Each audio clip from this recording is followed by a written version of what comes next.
5 जनवरी 2026। खाटू श्याम जी का आज का संदेश। रुको, आगे स्क्रॉल मत करो। अगर ये वीडियो तुम्हारे सामने अचानक आ गया है तो इसे एल्गोरिदम मत समझना। कभी कभी श्याम खुद रुकवाते हैं। खाटू श्याम जी अपने भक्त से कहते हैं, जो मुझे सच्चे मन से मानता है, बिना शर्त बिना दिखावे के, मैं उसकी हर दुविधा एक एक करके दूर करता हूं। बेटा, जब समय खराब होता है तब बहुत से लोग साथ छोड़ जाते हैं। जिन्हें अपना समझा वही सबसे पहले पीछे हटते हैं। पर याद रखना, जिस दिन सबने मुंह मोड़ा उस दिन भी मैं तेरे साथ खड़ा था। श्याम का अटल वचन। जिसने बुरे समय में मेरा नाम नहीं छोड़ा, मैं उसकी जिंदगी में कभी अकेलापन नहीं रहने देता।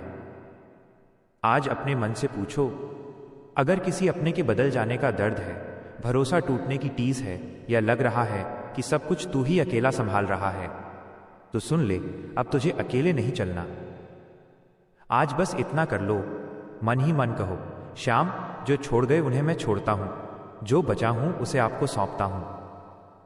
आज का भरोसा, जो मुझे दिल से मानता है, उसकी राह भले कठिन हो पर अंत में खाली नहीं होती।